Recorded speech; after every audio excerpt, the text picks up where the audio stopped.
Hey, mrparka here for an update. I decided to change up the scenery. I'll be going through some DVDs, some VHSs, and of course some Blu-rays. I will start with the Blu-rays. First I'm going to start with these. They're screener releases, so I'm not going to spend very much time on them, just in case you guys didn't check out the reviews I posted of the Arrow US releases. The Mark of the Devil, which is loaded with features and has a documentary on it.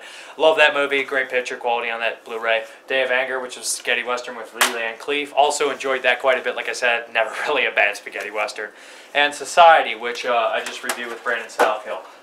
Loved how it looked and everything. Get a chance to look at the features, but I'm very happy to see that on Blu-ray. Great, crazy movie. And then we have Attack of the Werewolves. Somebody told me this one was pretty good. This is a UK import. I believe it's a Spanish film.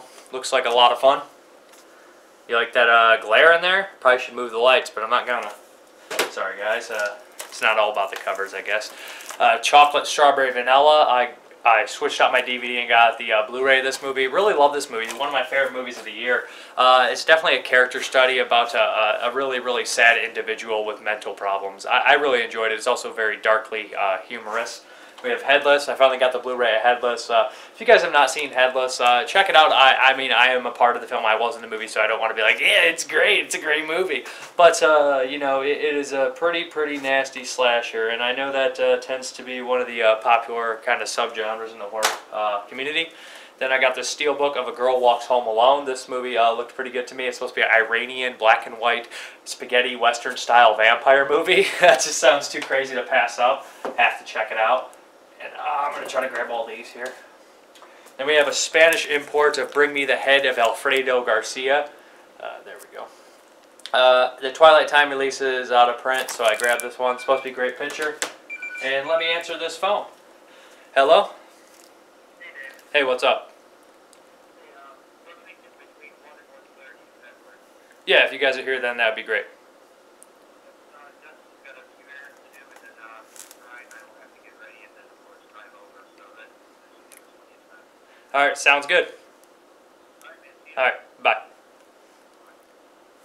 Who is that, you may ask? Well, that was my friend Brandon Salkill. Him and Dustin Mills are coming over to record a new episode of Shut Up Brandon, our new podcast. I'm just kidding around. Anyways, if you guys are interested in that, you check it out on iTunes. But this is Bring Me the Head of Alfredo Garcia. Then that's a Sam Peckinpah movie, which I've never seen. And then we have the Dario Argento Blu-ray collection from Blue Underground. This comes with The Cat o' Nine Tails, which I had never watched. Deep Red, which I've seen a long time ago. I remember thinking it was pretty cool. And Inferno, which I'm a big fan of, and I think I actually already have the Blu-ray. Then I also had to get the Lucio Fulci collection. I couldn't get a Dario Argento collection without getting a Lucio Fulci collection. I'm a Fulci guy, man. I'm a troll. What can I say? And we have City of the Living Dead, The House by the Cemetery, and The New York Ripper. City of the Living Dead I love. I have the Arrow release, the UK import, but man, the superstition in that movie's great. I love it. It's gross. There's lots of nasty stuff going on, and he actually is one of the only characters that can scare me. Just if you guys are wondering, that is not my poster. That is my roommate's poster. I don't know anything about fairy tale. No, seriously though, no clue. But The House by the... and it's crooked, which is also aggravating. But we have The House by the Cemetery, which is a really fun Fulci movie as well. Poor dubbing on the kid. And The New York Ripper, which is one of the all-time sleaziest Fulci movies ever. And one of the all-time sleaziest movies of all time. All-time sleaziest movies of all time. That's a lot of all times in there. Regardless, yeah, it's a very nasty movie. One of those movies that really made me scared to go to New York when I was a kid when I saw that movie. Then we have The Babadook, which is a really well-made movie here, and I enjoyed it. Maybe the thing about this is I'm seeing a lot of people not like this movie, and they're saying, well, you know, the kid was annoying, and I felt bad by the movie. And the movie's not just a ghost story or something like that. The movie tackles some serious mental issues and mental illness, and you're supposed to kind of dislike the kid. Kind of, I've never been in that position, but the single parent and how aggravating and how it can drive you mad, I guess, is really what they're getting at in this film. And I thought they did it really well. I thought it was a kind of an important horror film that tackled mental illness and just wasn't the spooky ghost. I mean, it had that, but at points, but people just wanted it to be a good ghost story with a great monster, and it was more than that. And I think that threw some people off. But and also it was very hyped up. But I think it's a very good movie. I've only got to watch it the one time, but we have Invaders from Mars. the Tobe Hooper movie, the remake from the 80s. And, you know, this movie is a bit too long. This is from Scream. It does go on longer than it should, but I must say that the special effects are a blast in it, and it's got a good cast. It's got, what, Karen Black, James Karen, and Louise Fletcher. Louise Fletcher's in it from One Flew Over the Cuckoo's Nest. It's a lot of fun. I like the movie. It's stupid, but yeah, I've always liked it. Actually, a very, very scary kids movie. I mean, it's PG-13 or PG, I believe. A kid could watch it, and it would have some nightmares from that movie for sure. Then we have Escape from New York, The Scream Factory. I've not got a chance to watch the Scream Factory release yet, but that's a classic Carpenter. Classic anti-hero character and a snake. Then we have Deep in the Darkness. I've not got a chance to watch this. This is a Scream. This is one of their new ones. I don't know if it's any good or not. The same with From the Dark, which is also... this one's a Dark Sky Films, and I thought it was Scream. I was mistaken, but I've heard some decent things about this one. Have not watched. What else we got? The Class of 1984. I love this movie, and the print looks pretty good. I absolutely love this movie. One of my all-time favorite movies. Actually, in an upcoming podcast, me, Dustin, and Brandon, I think it's like 3 episodes from now, get really into depth about this this movie and talk about it for like 20 minutes. Regardless, I love it. I love the gang. I love the Alice Cooper opening. I love the story. I love the message in a lot of times in this movie. I just really dig this one. Big fan of this movie. Mark Lester is a very underrated director, if you ask me. Then we have Ghoulies 1 and Ghoulies 2. Never liked Ghoulies 1, even as a kid. Absolutely love Ghoulies 2. Ghoulies 2 is one of my all-time favorite movies. I actually like Ghoulies 3 too. It's stupid fun. Ghoulies Go to College. Come on. If anybody watched that movie and were like, it's too stupid. It's called Ghoulies Go to College, guy. You should have known it was going to be stupid. But regardless, I love Ghoulies 2, and I have not got a chance to watch this release. I know it has deleted scenes on there, which I'm very excited for. I know there people wanted to see the R-rated cut of Ghoulies 2. I don't know if I've ever seen the R-rated cut of Ghoulies 2. I believe there was 2 different VHSs floating around, so I'm not sure. That's the rumor. So if anybody can confirm this rumor about Ghoulies 2 unrated or R-rated, let me know. I'd like to know. But then we have... The Beyond, which I watched, and I remember thinking that, this was a long time ago, that the Arrow Blue didn't look too great. That was just my opinion. I love Arrow, but the Arrow Blue, I was like... and somebody told me this is the same print. I don't know if that's the case, because I watched this and I was perfectly fine with it, but then again, maybe my hopes weren't too high. And I thought it looked great. And I've always liked The Beyond. Like I said, I'm a big Fulci fan. But the last couple times I've watched it before, which is probably like 3 or 4 years ago, I was like, it's a slow-moving movie, I felt like. This time I watched it, and it buzzed on right by. Again, one of the only movies that actually is terrifying. The soundtrack in this movie is phenomenal. I've not got a chance to watch a lot of the features, but yeah, it's just a great release. And I really like what Grindhouse Releasing's doing, and I can't wait to see Cannibal Ferox on Blu-ray. And then we have... Gone with the Pope, which I had never seen, and I popped this in and watched it. Duke Mitchell's Lost movie. You guys might be familiar with Mafia Massacre Style, which is also kind of fun. But you know what really makes this movie is that he has like this big speech at the end that he talks to the Pope on the boat. Love that. And I love the first 30 minutes is amazing. The first 30 minutes is better than Mafia Style Massacre, I think. Why me? Why not? I love that line, and it really makes me happy. Sticker. Bought it used. Rampage sequel. Rampage was one of those movies that really shocked me. And I mean, not like, oh, I'm shocked. It just shocked me that I liked it. I was really happy with it. So I picked up the sequel. I haven't watched it. Galaxina, which I have not watched. And I believe this is by the same guy who did Incredible Melting Man. But I mostly bought it for the Crater Lake Monster, which I used to watch as a kid all the freaking time. This is a Mill Creek release. Dirt cheap, but I had to have the Crater Lake Monster. I haven't seen it in years. Digging the Marrow, which actually I really dug. And I love Ray Wise. And I really dug this movie. It's an Adam Green movie. I did a review for it. It's I don't want to give too much away, but it's a documentary kind of style film. But really cool stuff. Ray Wise is the man. That's all I'm going to say. And then we have Muck. I don't know what to think of this movie, to be honest.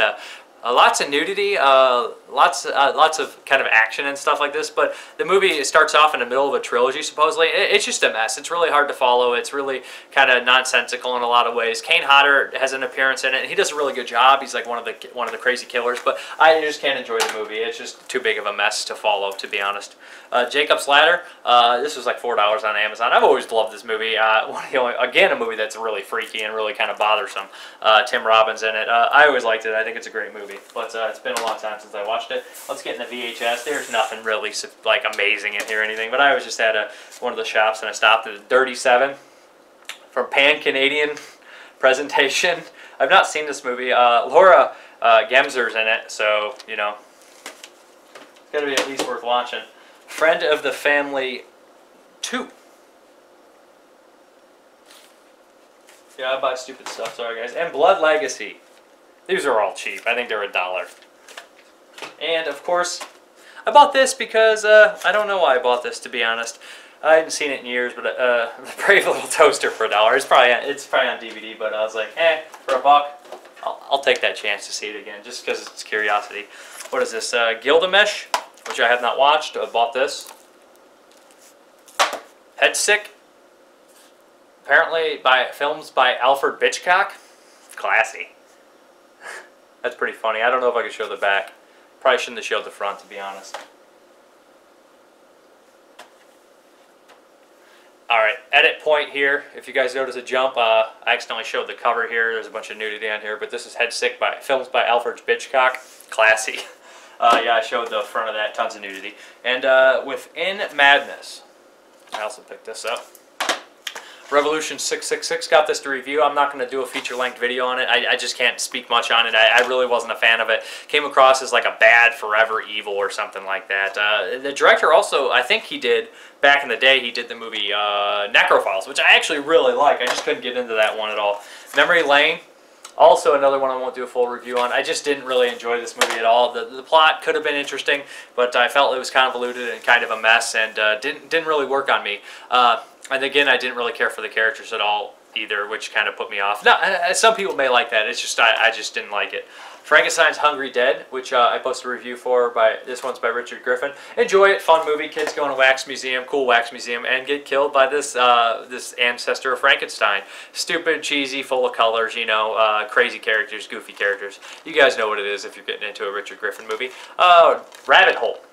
And this is a short film with a bunch of other shorts on here. I only got a chance to watch Rabbit Hole. This is by Rob Dimension and Mike Mahoney. And Mike Mahoney, you guys will know, did A Dark Place Inside and IBS, among other things. And Rabbit Hole, it was losing me in the first like 10 minutes and whatnot. And I was like, oh, you're losing me, you're losing me. And then the ending came through and I was like, you just won me over with that ending. And you know what? He did that. Mike Mahoney's always the king of winning you over with his endings, if you ask me. They always end big, and I always appreciate that. But this movie is a different kind of thing. It ends, and it's just kind of like a twist, and it needed that, and I thought it was pretty cool. Rob, I think, starts in this movie as well. But if you guys are not familiar with him, he's a pretty good actor. Also has the M for Memoirs on here, which is Adam Albright's entry in ABC's of Death. And you know what? That's one of Adam's finest pieces of film, I think, or movies he's made. It's a short, but I think it's really good, and I think Rob's great in it as well. Monster Wolf, which I have not watched. It was dirt cheap. I think it was like I had to buy one to get this one, like $1 on sale or something like that. Don't judge me. You don't know me. You don't know me. Traffickers. Everything is for sale. Just like the $1 Million Man, right? Everybody's got a price. This is actually the Toledo, Ohio made Night of the Living Dead. I saw it in the family video and I grabbed it. It was for sale. This is by Chad Zuber. I have not got a chance to watch it. Kill Granny Kill. Actually, this is my second copy. On accident, I got one at Wasteland and I had ordered one previously. And expect me actually to be giving one of these away within the podcast, which should be cool. So listen to our podcast and there'll be prizes eventually, starting probably like the 5th or 6th episode. But Baby Blue is very cheap as well. I've not watched it. Coffee Town. Bought this only because Dennis from It's Always Sunny in Philadelphia is in it, and I like that guy. He's funny. Cam to Cam. This is IFC Midnight. I don't know if it's any good. The Congress. Again, not very expensive. Draft House Films. Like Draft House Films. Omega Doom and Blind Fury, a Rutger Hauer double feature. I kind of went sci-fi with a lot of stuff. Chemical Peel. Comforting Skin. We got one last stack here. Under the Rainbow. Independent movie by the same guy. I can't remember his other movie off the top of my head, but it's Luke. Yeah, what's his name? Luke Rammer or Rammer. And yeah, I reviewed this one. Pretty interesting short film. Not short film. I believe it's shorter, but interesting early film he made. Kroll and Space Hunter: Adventures in the Forbidden Zone. As a kid, I liked Kroll. As an 18-year-old, tried to watch it. Did not like Kroll. I'm going to give it another chance because I'm probably wrong. But Space Hunter, man, Adventures in the Forbidden Zone. I really wanted to see it because Ironside's in it. He's the main bad guy. And I remember the trailer. He's like, ooh, I like her. And he has all his makeup. I was like, that's going to be badass. I rented it, and I know I haven't finished the movie, but I'm 42 minutes into it. I had to go to bed, and I never revisited. I mean, there was only one scene with Ernie Hudson within 42 minutes, no scene with Michael Ironside, and the movie's halfway over, where they set it up for like a series, but I was like, I want Ironside. I want Ernie Hudson. I don't want this lead. Not that he's, I mean, I don't know, his character's not interesting. Hellbound with Chuck Norris. You know, I think I had seen this movie on TV years ago, and I wanted to make sure it was the one. Wedlock. I think I have this VHS. I've seen this on TV years back too, and I kind of, Rutger Hauer again, wanted to finish it. Metal Storm, The Destruction of Jared Sin. Or Sin? How's that? This is another space opera, I think. Post-apocalyptic sci-fi adventure thing. I want to check that one. Runaway with Tom Selleck. Who doesn't like Tom Selleck? Anyways, yeah. I've never seen that movie. Always wanted to. Crazy Murder. This is an insane movie, guys. I reviewed this movie. Just insane. Lots of balls who made that. I don't. And the DVD of Headless. And this one comes with condoms and whatnot. But yeah, this is signed by director and writer and stuff like that. They're good guys. Sins of Dracula, which is another Richard Griffin movie. Really enjoyed this one. Really lots of fun. Really, really funny. But thank you very much for watching. I'm Mr. Parka. Have a good one.